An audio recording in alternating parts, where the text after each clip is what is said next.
Hi, Shawnee. So today I think we're going to talk about the importance of aligning the population in our human intervention studies with the target population of a health claim. Yes, I suppose the success of a study heavily depends on the choice of population used in the study.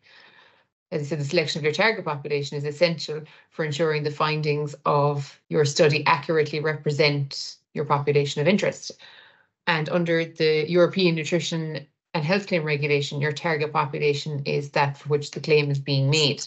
EFSA's definition or understanding or interpretation of this is that an acceptable target population is the general population. Yeah, I mean, it sounds very obvious, doesn't it, to state that the populations in the human study that should be the same as that we want in the representative target health claim. But it is such a vital thing that companies often get wrong. So, for example, if you're targeting a health claim on body weight reduction, then the study population wouldn't normally be one who had normal or low normal body weight. It wouldn't normally be that group. And also there wouldn't normally be a morbidly obese population with, say, a BMI over 35, because that would be straying into medical territory. So you can see that normally it would be somewhere in between those.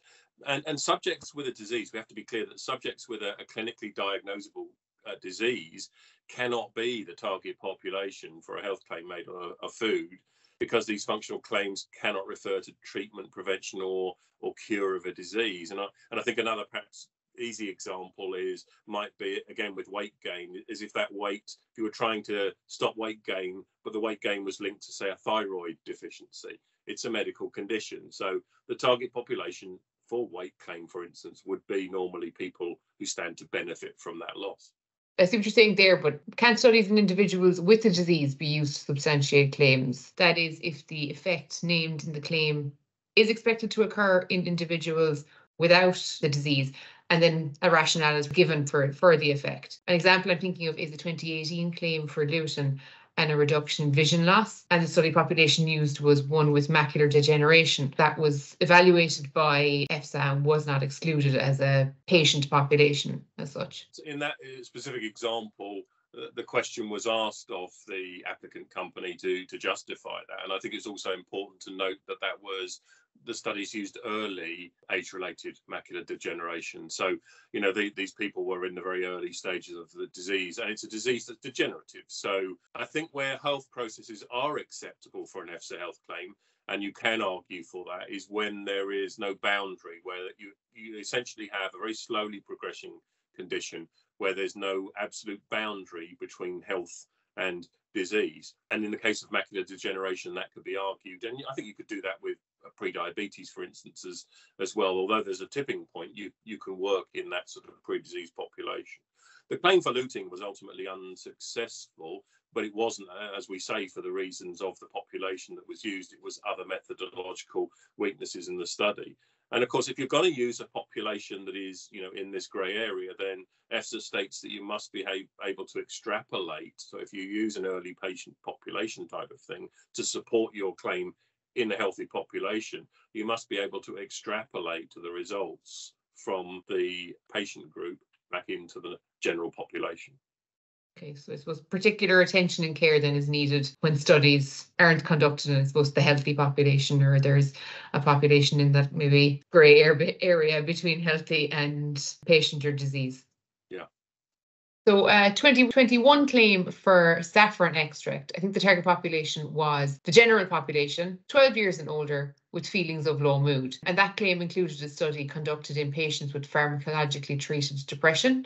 And then the panel determined that those results, as we've discussed, couldn't be extrapolated to the target population of the claim, the general population, 12 years and older. So I suppose, how does the panel determine what's an acceptable claim for a population?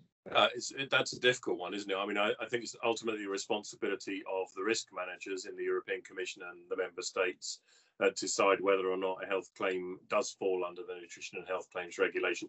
We see examples where they feel it does and it doesn't. If I went back, for instance, to the 2011 health claim for spermidine, and that was focused on spermidine's ability to prolong the hair growth cycle. And that claim was rejected by EFSA because the target benefit was quite specific in that claim. They were talking about a condition which is called chronic telogen effluvium, and that is affecting the hair growth cycle, but it's a type of hair loss that's very specific and associated with a subgroup of what would be the general population, 30 to 50-year-old females who tend to suffer from that. So it's very niche. And in EFSA's view, that was considered to be more of a pathological condition or a disease, and not typically the general population. More about treating a shortened hair growth cycle in general terms might have been more successful. So it's an important but subtle difference between what is going to be considered a pathological condition or what is health.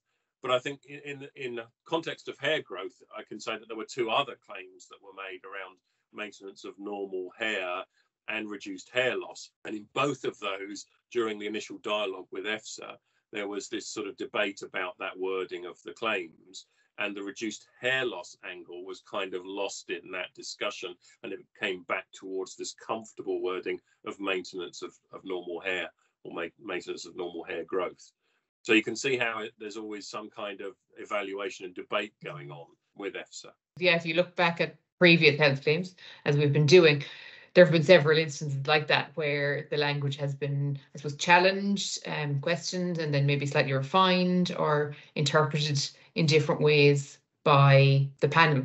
The fear could be there that it's a minefield and you don't know which direction to go in early on in the process. But I suppose it's very important to remember that a company or somebody submitting a claim can consult the member state competent authorities through EFSA Connect. And I suppose that's much more accessible now than ever before. You can ask questions through the EFSA Connect portal pre-submission, request guidance on the admissibility of the target population in your study, the target population of your claim. That's something I think maybe not enough people take advantage of, the opportunity to be able to do that, and particularly through the EFSA Connect portal. Yeah, there's limited opportunities to interact with EFSA, but this is a good example of a case where if you're not sure about the target population, you could ask that question and get clarification before you submit rather than afterwards.